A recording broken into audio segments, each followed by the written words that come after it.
the instruction code for imperative statements. Okay, so when you, how do these variant, that is one variant, differ from one another? It is basically they differ in how they are writing the intermediate code for your operand fields. Okay, so the way they represent the operand fields will separate one variant form to the other, and like I mentioned before, we will have two variant forms because there is always a trade-off between memory and processing efficiency. So in the first variant, if it is the first variant, there is full processing of all imperative statements done. So in variant 1, the first operand is represented by a single digit number, because if you consider a statement, for example, this is an mnemonic opcode. For this you will have, right, it is an imperative statement and its instruction opcode is 05. Now if it is variant 1, then for the memory operands, for the first memory operand you will write a single digit number, because the first operand would obviously be a register, and we have only 4 kinds of register, that is A register, B register, okay, C register, and you have D register, right? So these are labeled as 1, 2, 3 and 4, and that is why B register, in place of B register you would write 2, because B register associated value is 2. Okay, now when you encounter a symbol, okay, this particular memory operand will be represented by the operand class, okay, followed by the code. Now what is this operand class? Now this particular memory operand that is present over here can either be a constant, or it can be a symbol, or it can be literal in that particular assembly program statement. Now if it is a symbol, like which it is in this case, you will have to write S. Okay, now if it happens to be a literal, for example say equal to, and we write 5, then in which case you will have to write L. And if it is a constant, for example say if you are saying start 101, okay, in which case start, okay, you will write your assembler directive, okay, which will be 01, and for this it will be a constant and having the constant value itself. So this operand class, what I wanted to show is, this basically belongs to the operand class constant. So you will have to write C.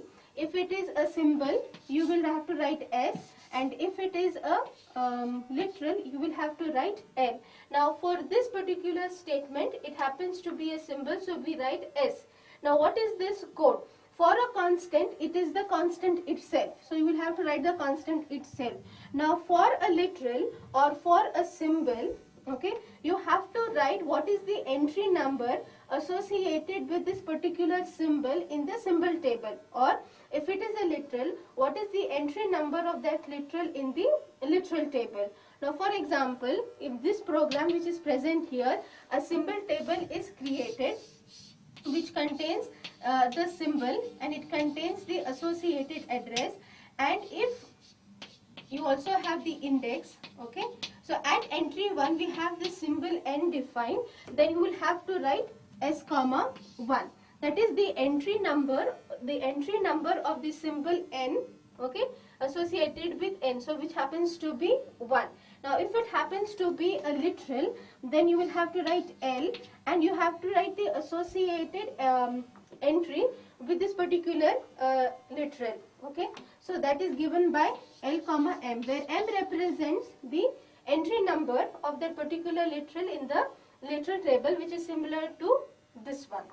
That is how variant 1 will be written. The first operand would either be a register. If it is a register, you have to write the associated number with the register, or it would be the case of condition code itself, that would be associated with branch and condition statement, and following which the first operand would obviously be a string representing less than, equal to, greater than, equal to, or any. So they are associated with numbers 1 to 6. And your second operand, like I mentioned, is given as an operand class and code, For operand class, you have to say whether it is a constant, whether it is a literal, whether it is a symbol.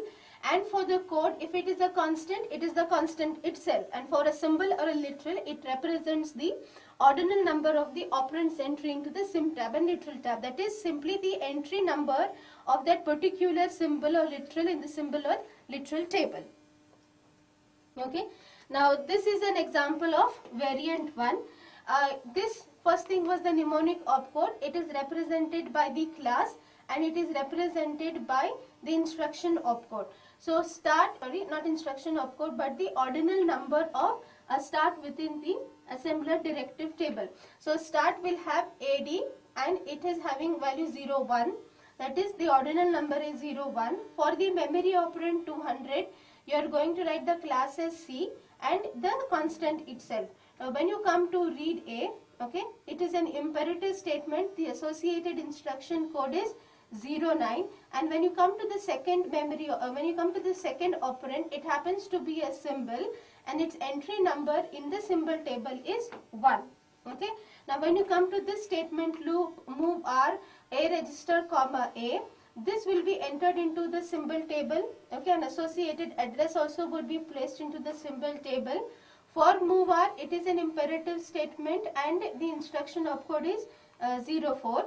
And for A register, the value is 1. This happens to be a symbol at location 01 or the 01th entry in the symbol table. That is why we write this.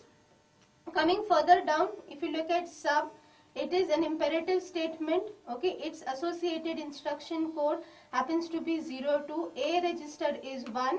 Now we have encountered a literal. The first literal we have encountered, so it would obviously be placed at the first location in the literal table. So it is a literal L and it is 01. Now if you look at this statement, branch on condition, it is an imperative statement. You have associated value 07, that is the instruction opcode associated with branch on condition is 07. GT, okay, happens to have a value of 4 because it starts from less than, which is having value 1, less than equal to 2, okay, equal to 3, GT has greater than has 4. So that is why we are writing 4 here. And for loop, it basically is a symbol which we have, and its entry number in the symbol table is 2. Then we have stop, which is an imperative statement and its instruction opcode is 00. Now when you encounter DS, it is a declarative statement. Okay, it is its ordinal number within that particular class happens to be 02, and we have encountered a constant and it is 1. Now for LTORG, we have written DL comma 05, and why have we written DL will be discussed in the next slide.